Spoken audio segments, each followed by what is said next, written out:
La France bouge sur Europe 1. La saga. Benjamin, on reste dans le domaine du soin puisqu'on va partir à la découverte de l'hôpital Saint-Joseph. Oui, nous sommes en 1878 dans le 14e arrondissement de Paris.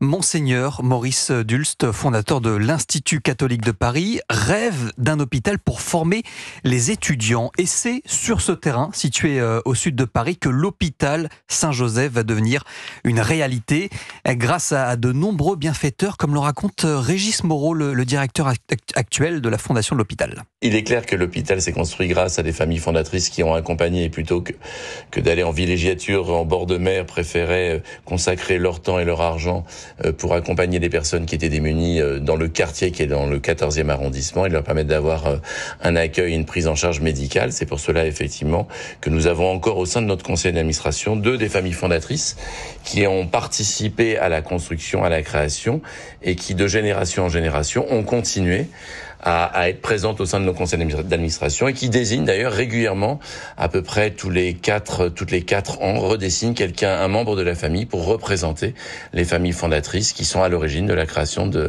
ce qu'on appelle maintenant la Fondation Hôpital Saint-Joseph.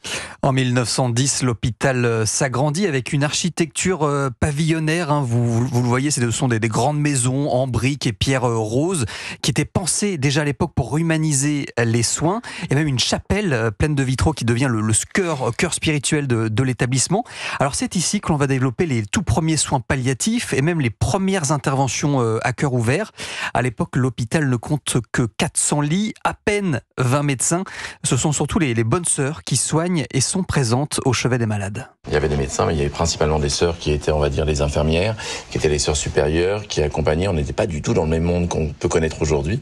C'était pas, on n'aurait pas appelé ça peut-être à l'époque hôpital, peut-être des hospices ou un accompagnement.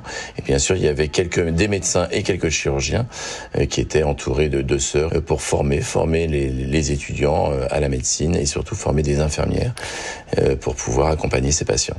Au fil des décennies, l'hôpital s'agrandit, modernise ses services pour devenir l'une des références dans plusieurs spécialités, dont l'urologie, et utilise aujourd'hui de plus en plus l'intelligence artificielle, notamment pour détecter le cancer de la prostate. Merci Benjamin Lévesque, la belle histoire de l'hôpital Saint-Joseph.